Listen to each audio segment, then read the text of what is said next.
जगत जननी गौ माता की जय। भारत के नंदी भगवान की जय। भारत के बैल भगवान की जय।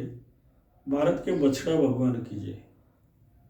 हम सब सुनते आ रहे हैं कि द्वापर युग में भगवान ने अवतार लिया और उस अवतार में उन्होंने गौ रक्षा को नारायण का कार्य बताते हुए स्वयं गैया मैया का गोचारण किया। लेकिन उसके बाद क्या हुआ? क्या कलयुग में भी ये परंपरा जारी रही? हम इतिहास को नहीं जानते, इसलिए हमें पता नहीं है कि ये परंपरा जारी रही।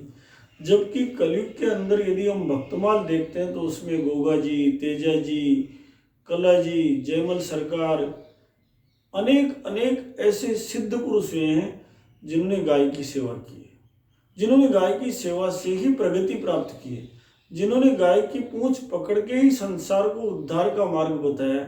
ऐसे ही एक परंपरा जो गोनंदी सेंचुरी स्थापना की जा रही है मेवाड़ की धरती पर, उस धरती का उज्जवल पक्ष क्या है वो हम जाने, ताकि हमें पता लगे कि जब भी किसी ने गाय की पूंछ पकड़ी है तो नारायण का काम हुआ है। जब भी किसी ने गाय के साथ अपना संबंध जोड़ा है। हमारे यहाँ भागवत में हम जानते हैं, आज जो हम कथानक करने जा रहे हैं वो बप्पा रावल के जीवन का कथानक है। अद्भुत कथानक है, अद्भुत नहीं, विलक्षण से भी विलक्षण, विलक्षणाति विलक्षण कथानक है कि एक बालक कैसे गाय की सेवा करने से भगवान शंकर को प्राप्त होता है। एक बालक कैसे ऋषि सत्ताओं का आशीर्वाद प्राप्त करता है जब वो गोचारण करता है, और कैसे वो महान वंश की स्थापना करने में समर्थ हो जाता है केवल इसलिए कि उसने गाय की पूंछ पकड़ी।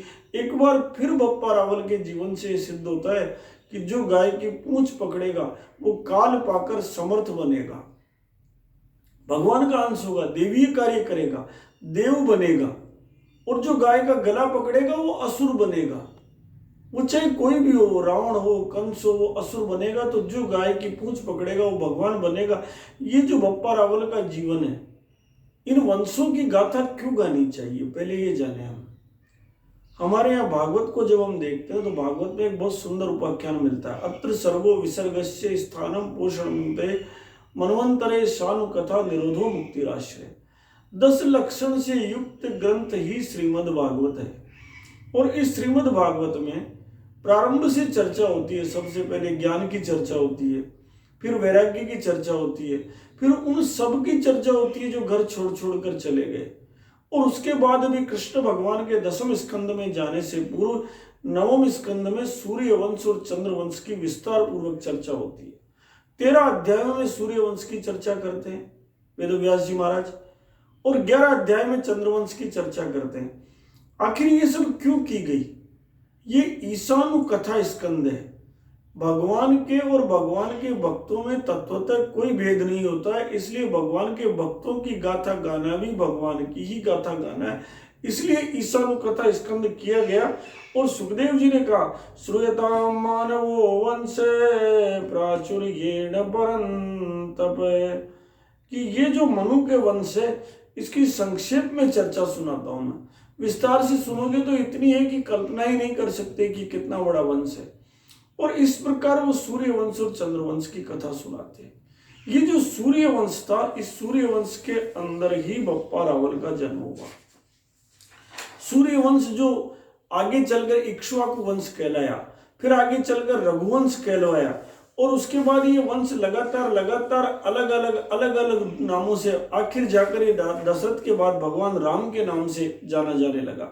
और इसी वंश में काल पाकर के रावल बप्पा का जन्म हुआ। रावल बप्पा के बाद रावल कुमार का जन्म हुआ, रावल गोविंद का जन्म हुआ, रावल अल्लू का जन्म हुआ, रावल सिंघा का जन्म हुआ, रावल शक्ति कुमार का जन्म हुआ, रावल शालीवाहन का जन्म हुआ, रावल नरवाहन का जन्म हुआ, रावल अंबा पसाव का जन्म हुआ, रावल कीर्तिवर्म का जन्म हुआ, राणा सांगा तक सारा का सारा ये वंश, महाराणा प्रताप तक अद्भुत से अद्भुत जो ये वंश जन्म हुआ, ये सारा का सारा भगवान राम का वंश रहा, जिसको अलग अलग प्रशस्तियों में, अलग अलग में, ज्योतदानों में, अलग अलग जगह रामों ने बड़े विस्तार पूर्वक कहा है। ऊपर की वंश परंपरा जो रही वो भगवान राम की वंश परंपरा से जुड़ी रही, जो प्रारंभ हुई आदि नारायण से। आदि नारायण भगवान से प्रारंभ हुई, उसके बाद ब्रह्मा जी हुए, फिर मरीचि हुए, फिर कश्यप हुए, फिर विवस्वान हुए, फिर मनु हुए, फिर इक्ष्वाकु हुए, फिर विकुक्षी हुए, फिर पृथु हुए, विनाश हुए। इस प्रकार से वंश परंपरा चलती गई भगवान राम के बाद भी, और इसी वंश परंपरा में आगे चलकर भी इस राम वंश के अंदर बहुत बड़े बड़े राजा हुए। और ये जो उदयपुर का, ये जो मेवाड़ का ये जो खानदान, जो सबसे प्रसिद्ध खानदान माना गया, इस खानदान ने सैकड़ों सैकड़ों बड़े बड़े मंदिर बनवाए, बड़े बड़े स्थान पर विकास करवाया। और केवल यही नहीं करवाया, बल्कि इन्होंने सबसे बड़े धर्म की ध्वजा को चारों तरफ अमर कर दिया। बप्पा रावल के बारे में ऐसा विख्यात है कि बप्पा रावल बहुत छोटे थे, नागदा में रहते थे, और नागदा में अपनी माता के साथ रहते थे। वो माता जो इनकी राजरानी थी, वो अपने बालक महेंद्र को, बप्पा को अपने साथ नागदा में पुरोहित वशिष्ठ रावल के यहाँ लेकर गई थी। और वशिष्ठ रावल ने उस समय उन्हें गौचारण का कार्य संभाला। और बप्पा रावल, आप वीर विनोद में देख सकते हैं, विस्तार पूर्वक इसका वर्णन मिलता है। बप्पा रावल जंगल के अंदर गाय चराने के लिए जाने लगे, और जंगल में जब वो गाय चराने जाने लगे, तब उस जमाने में उनको बोड़ेला तालाब के पीछे हारित नाम के महान त्यागी तपस्वी महान ऋषि मिले। और उन हारित ऋषि ने उनकी गाय की सेवा से प्रसन्न होकर उन्हें साक्षात भगवान शंकर के दर्शन करवाए, भगवान एकलिंग के दर्शन करवाए। और वृक्षों की इस बांस की इस सारी की सारी झुरमुट के बीच जब उन्होंने शिवलिंग के दर्शन किए, तो एकलिंग के महात्म्य में रमण हो गए, और सदा के लिए उन्होंने घोषित कर लिया कि वे एकलिंग के दीवान के रूप में काम करेंगे। और इस प्रकार मेवाड़ की धरती पर एक त्रेता युग का इतिहास जागृत हुआ। त्रेता युग में जब भगवान रामचंद्र वनगमन चले गए थे, तब भरत जी ने प्रभु करी कृपा पावरी दीनी सादर भरत शीश धर लीनी, भगवान राम की चरण पादुकाओं को सिंहासन पर बिठाकर राज चलाया था। वैसे ही मेवाड़ का राजवंश जो परम गोभक्त है, आप कल्पना कर सकते हैं कि कलयुग के अंदर एक नन्हा बालक गाय को चरा रहा है, नन्हा बालक जंगल में जा रहा है, नन्हा बालक अपनी माता से प्रेरणा लेकर, अपने गुरु वशिष्ठ रावल से प्रेरणा लेकर उस नागदा की धरती में, उस एकलिंग की धरती में बैठकर गैया चरा रहा है। और उस गैया चराने का पुण्य फल उसको इतना सुंदर मिल रहा है जिसकी कल्पना नहीं कर सकते। अब तक हमने इतिहास में केवल यही पढ़ा है कि भगवान कृष्ण अपनी माँ से जिद करते थे, गाय चरावण जइयो रे मैया गाय चरावण जइयो, तू कहीं मैरी नंद बाबा से बड़ो भयो न डरइयो। आज हम देखते हैं कि कलयुग में भी ऐसा इतिहास दोहराया गया जो अद्भुत से भी अद्भुत है। और इसी के कारण उनको हरित ऋषि की प्रेरणा मिली, और हरित ऋषि के कारण उन्होंने भगवान एकलिंग की स्थापना की। और उसके बाद चित्तौड़ में एक नया वंश प्रारंभ हुआ, गुहिलादित्य के नाम से, जो बचपन में काला भोज के नाम से विख्यात थे। वो गुहिलादित्य के रूप में, गुहिलों के सूर्य के रूप में स्थापित हुए। और केवल स्थापित ही नहीं हुए, उन्होंने आंग्ल वर्ष 712 में मोहम्मद बिन कासिम से सिंधु जीता। ये इतिहास कोई बताता ही नहीं है। सिंधु प्रदेश को उन्होंने जीता, और उसके बाद उस एकलिंग के दीवान ने इतना प्रबल प्रहार अरबों पर किया कि आने वाले 400 वर्ष तक अरबों ने भारत की तरफ आंख उठाकर देखने की भी सोचना बंद कर दिया। एक तरफ उन्होंने एकलिंगपुरी का निर्माण किया, कैलाशपुरी का निर्माण किया, और दूसरी तरफ उन्होंने गजनी नरेश सलीम को पराजित किया, अल हकम बिन अलावा को पराजित किया, तामीम बिन जैद अल उतबी को हराया उन्होंने। और उनके राज्य की सीमाएं गंधार, खुरासान, तुरान, ईरान, ये सब उनकी सीमाओं में शामिल होने लग गई। इतना विराट काम किससे हुआ? गाय की पूंछ पकड़ने से। जो भी गाय की पूंछ पकड़ेगा वह निश्चित रूप से इतिहास में अमर होगा। और इसलिए वर्तमान प्रयास भी मान के चलिए वापस उन्हीं मेवाड़ के राणाओं की धरती पर जो हो रहा है, वो निश्चित रूप से कहीं न कहीं एक अद्भुत प्रकल्प देगा। आप एक अद्भुत और बप्पा रावल के बारे में जाने। ये अद्भुत रहस्यात्मक घटना है। उनका प्रादुर्भाव होना ही अपने आप में एक महान वंश की स्थापना होना है। उन्होंने सिक्का चलाया। कैसा सिक्का चलाया? सोने का सिक्का, 65 रत्ती का सिक्का।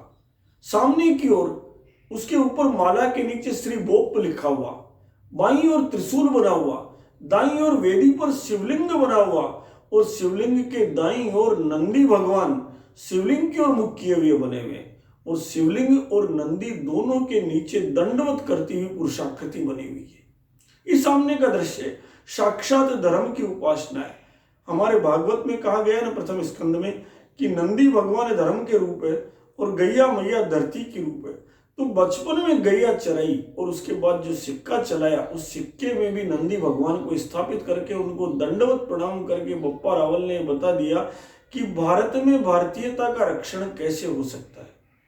इसी सिक्के के पीछे की तरफ उन्होंने चमर लगाया, सूर्य, छत्र और दाहिनी और मुख किए हुए गैया मैया को स्थापित किया और उनके साथ दूध पीता हुआ बछड़ा स्थापित किया। मानो वो स्पष्ट संसार को बताना चाह रहे थे कि एक तरफ भगवान शिव है, दूसरी तरफ नंदी भगवान है, एक तरफ सूर्य देव है, दूसरी तरफ गैया मैया और बछड़ा है। मानो गाय जो है वो सूर्य की किरण है, गाय साक्षात सूर्य है, गाय साक्षात इंद्रियों की स्वामिनी है, गाय साक्षात गोविंद की भी गोविंद है। इसलिए उसकी आराधना भगवान के साथ की जानी ही बप्पा रावल ने सिद्ध किया। और इस प्रकार बप्पा रावल ने जो सिद्ध किया उसके कारण एक महान वंश की यहाँ पर स्थापना हुई, जिस महान वंश ने वो रचा जो आज भी ब्रह्मांड की आध्यात्मिक राजधानी चित्तौड़गढ़ बना हुआ है। आज भी इसका पूर्वी सिंह द्वार जहां पर डोडिया सांडा बैठे हुए हैं, आज भी वो अद्भुत है। आज भी इस किले की गौरव गाथा पाटनपुर पाडो वयो जबर हिलोरा जान राणा बीड़ो बांटियो कुण जेले हिंदवाण, आज भी अमर गाथा है इस किले की। आज भी जब रात में नींद में भी अकबर सोता था तो उसे नींद में महाराणा प्रताप दिखाई देते थे। अकबर सूतो ओज के जान सिराने सांप, उसे ऐसे लगता था जैसे सर्वरूप में महाराणा प्रताप उसके माथे पर ही बैठे हुए। ये अद्भुत गौरवशाली जो रचना हुई उसके पीछे केवल और केवल अगर हम देखते हैं तो गैया मैया की बचपन में जिस प्रकार भगवान श्री कृष्ण ने पुगंड अवस्था तक गोचारण किया, वैसे ही बालक अवस्था के अंदर बप्पा रावल ने, जो रावल गोत्र उनका सिंहनाद करने के कारण हुआ, और बप्पा यानी सबके बाप मान लिए गए, वो सबसे बड़े मान लिए, जो काला भोज थे वो सबसे बड़े मान लिए गए क्योंकि उन्होंने गाय का चारण किया, उन्होंने नंदी भगवान की सेवा की, उन्होंने शिव तत्व को धारण किया, उन्होंने संतों की हरित ऋषि की सेवा की। इस सारे परिणाम से ये सब सिद्ध हुआ कि जो गाय की पूंछ पकड़ेगा वो भगवान बनने की यात्रा पर बढ़ेगा, उसका राव, उसका समाज, उसकी शक्ति बढ़ेगी और वो स्थायी राज्य का कारक बनेगा। और स्थायी राज्य का केवल स्वयं कारक नहीं बनेगा, उसकी पीढ़ियां स्थायी रूप से राज करेगी। इसलिए इसी भाव से आज जो 550 बीघा में गोनंदी अभयारण्य बन रहा है, गोनंदी सेंचुरी बन रही है, इसमें भी मेवाड़ फिर करवट बदल रहा है, फिर मेवाड़ एक नया इतिहास रचने जा रहा है, फिर इसका आध्यात्मिक प्रभाव बहुत प्रबल होगा। ठाकुर जी कलाजी महाराज इस प्रभाव को प्रकट करे, ठाकुर जी जयमल सरकार इस प्रभाव को प्रकट करे, माता नागणेची इस प्रभाव को प्रकट करे, माता तुलजा भवानी इस प्रभाव को प्रकट करे, माता कालिका माता इस प्रभाव को प्रकट करे, उत्तरी किले पर, उत्तरी दरवाजे पर लाखोटा बारी पर बैठे हुए गोरा और बादल इस प्रभाव को प्रकट करे, माता सजनबाई सोनगरी इस प्रभाव को प्रकट करे, पत्ता सिसोदिया इस प्रभाव को प्रकट करे। इसी भाव के साथ जय मेवाड़, जय राष्ट्र, जय गौ माता, जय नंदी भगवान, जय बछड़ा भगवान, जय बछड़ी भगवान।